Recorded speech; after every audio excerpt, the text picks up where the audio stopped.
Bueno, pues vámonos con la información que se ha ido generando en las últimas horas a nivel nacional. Y fíjese que avanza la discusión sobre regulación de celulares en escuelas y plataformas digitales. La presidenta Claudia Sheinbaum anunció que ahora el Consejo Técnico Escolar pues iniciará una discusión sobre la regulación del uso de teléfonos celulares en escuelas de educación básica y el diseño de plataformas digitales, esto con el objetivo de proteger a los menores y adolescentes.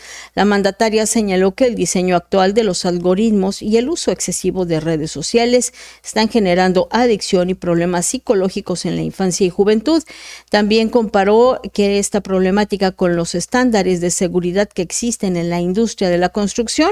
Asimismo, la jefa del Ejecutivo Federal enfatizó que la intención no es pues imponer una medida gubernamental unilateral, sino fomentar un análisis plural con la sociedad, partidos políticos y especialistas. En el ámbito educativo, la Administración Federal impulsó llevar este tema a los consejos técnicos escolares para debatir sobre la restricción de dispositivos en planteles. Escuchamos. El siguiente paso que vamos a dar, además de seguir con estos temas en la mañanera, es que en los consejos técnicos de las escuelas se debata sobre el uso particularmente de teléfonos celulares en las escuelas, para ir primero sobre este tema. Ya 16 estados de la República ya lo tienen regulado y el objetivo es poderlo regular en todo el país.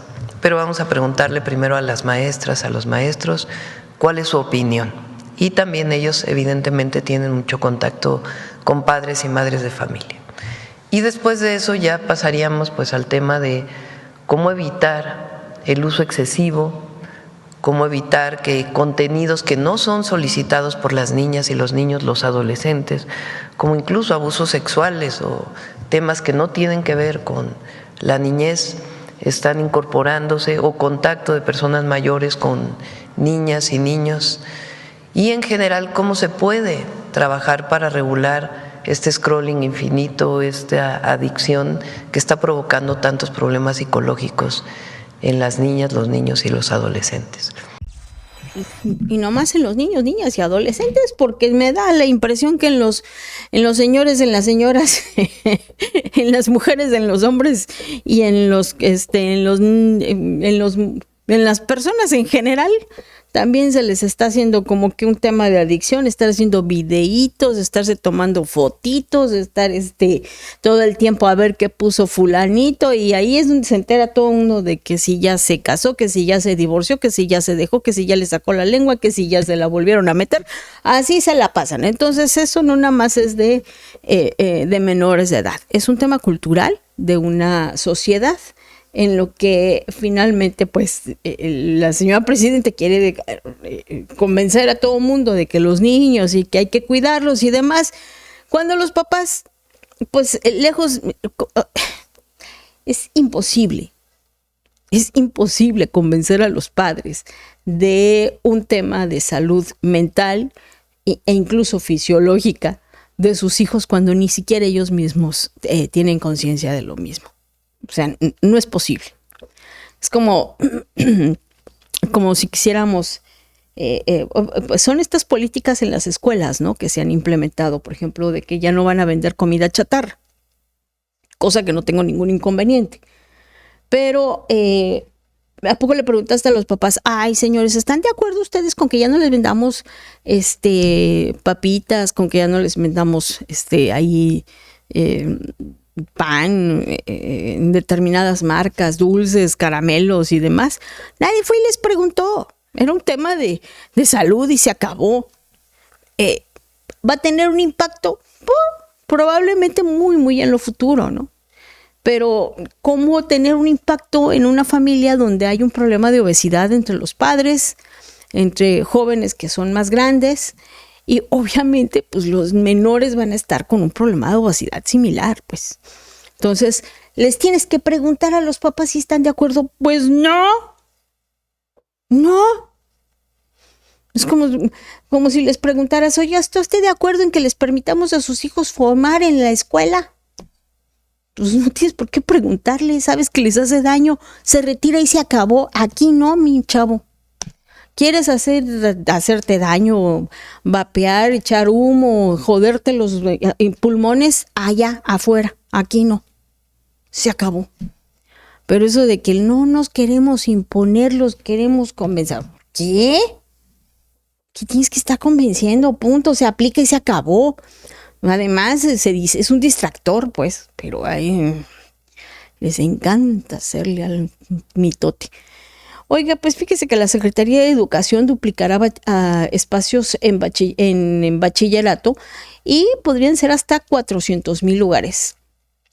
La subsecretaria de Educación Media Superior de la Secretaría de Educación Pública a nivel federal, Tania Rodríguez Mora, informó la estrategia para ampliar espacios en el bachillerato nacional, esto con el propósito de atender la demanda educativa bajo el principio de que la educación es un derecho, no un privilegio. En conferencia matutina, detalló que el programa nacional contempla una meta inicial y un incremento de cobertura. Para el año 2025 se construyeron y ampliaron 88 escuelas, lo que generó 44,000 nuevos lugares en planteles que ya se encuentran funcionando con estudiantes adscritos a diversas regiones del país. En cuanto a las acciones proyectadas para el 2026, la subsecretaria indicó que se están construyendo y ampliando 485 escuelas más en todos los municipios del México. Esta estrategia incluye la edificación del Bachillerato Nacional Margarita Maza, descrito como un modelo académico más dinámico y que pone en el centro justamente de la importancia de la cultura, el deporte y la interacción. ¿Tenemos videos? Sí. Vale. Este año, les compartimos, vamos a trabajar abriendo, construyendo y ampliando 485 escuelas más en todos los municipios del país, en muchísimos, en todos los estados vamos a tener acciones. Esto significa una inversión de más de 10,000 millones de pesos y la construcción de 156,240 lugares. Con esto y lo del año pasado, llegábamos a esa meta de 200,000. Y la presidenta, cuando vio esta necesidad de seguir ampliando lugares, dijo, vamos por 200,000 más. La que sigue, por favor. Quiero señalar, una de estas estrategias de ampliación de la media superior es la construcción del Bachillerato Nacional Margarita Maza. Ustedes recordarán que hablamos mucho de la importancia de que las escuelas estén cerca de la casa, de que los chicos y las chicas lleguen rápido a la escuela y no la abandonen y puedan regresar. Tenemos todo un asunto que hacer todos como familias, como comunidades, para acompañar que los adolescentes se queden en la escuela, estén en la educación media superior. Y el Bachillerato Nacional Margarita Maza tiene esa intención. Es un modelo académico más dinámico y que pone en el centro justamente la importancia de la cultura, del deporte, de la interacción, para que los niños, los adolescentes, estén juntos, porque ese es el proceso de crecer sanamente, de hacer ejercicio, hacer cultura, como se decía hace un momento. Las inscripciones están abiertas, ahí está la página de internet, así que si por ahí ustedes en casa tienen a un adolescente que no está en la escuela por alguna razón, invítenlo a regresar. Bueno, pues yo creo que también tiene que ser un tema más allá de solamente invitarlo a regresar, ¿no? Tiene que ser un tema igual de analizar las circunstancias, ¿no? De no nada más desde que te invitamos y usted acérquese, ¿no? Pues hay chicos que no se sienten a gusto, que los papás, pues, ¿qué les digo? Hay muchos papás que a la educación le han dado muy poca importancia porque ellos han sido personas de trabajo, ¿no? Entonces ellos consideran, dicen a veces que pues yo sin estudios ve lo que he hecho, en fin, ¿no? Y cuando el muchacho no está muy alentado a trabajar, a estudiar, pues obviamente abandona los estudios. Es multifactorial el tema de el abandono escolar.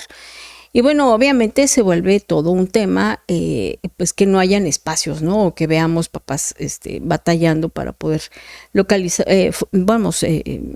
meter a sus hijos a un plantel escolar. Ahora, también aquí la cuestión es, pues, hacer entender a los papás de que no nada más es nada más generarles el espacio, porque si ya generaron el espacio y te vas a poner a llorar porque no está cerca de tu casa, pues oye, ¿qué te digo, no?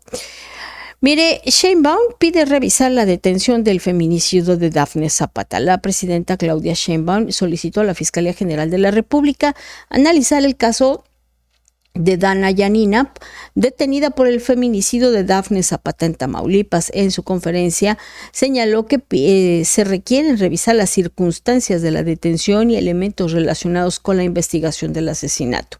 La presidenta sostuvo que el análisis deberá realizarse conforme a las investigaciones correspondientes, pues expuso que probablemente a la joven detenida también pudiera ser víctima. En su visita este fin de semana a Ciudad Madero, la mandataria fue abordada por manifestantes que reclamaban la aprehensión de la joven. Según consta en videos difundidos en redes sociales, Sheinbaum se acercó a un contingente que la llamó a quienes lanzaban estas consignas y afirmó que tendría un encuentro con los padres. Escuchamos. Yo normalmente hablo con todo el mundo. Cuando vamos llegando en el vehículo, pues mucha gente me da gestiones, las atendemos a través de Adriana, que anda por aquí, de la atención social de la Presidencia de la República, con todo el gobierno, y cuando son temas estatales o municipales, pues entramos en contacto con los estados o municipios. Hay un video por ahí de un señor que me gritaba, fuera, fuera, y me regresé y le digo, a ver, ¿por qué me gritas fuera? Y me dijo, es que queremos la libertad de Dana. Dana es una joven que está detenida en este momento por el caso de la escuela militarizada, donde falleció una joven. Están detenidos el director, una maestra, y detuvieron también a una compañera de la misma edad que presuntamente participó. Los padres, las familiares y los vecinos están pidiendo su libertad porque dicen que no participó. Entonces recibí a los padres de familia ya dentro del hospital, hablé con ellos y quedé con ellos que le iba a pedir a la fiscal general que analizara este caso para ver cuál era la condición de la joven. Está en la Fiscalía Estatal, también el gobernador va a hacer lo propio, pero yo le pedí a la fiscal general que pudiera ver este caso, porque a lo mejor la joven pues es también víctima y no necesariamente ella participó en este proceso.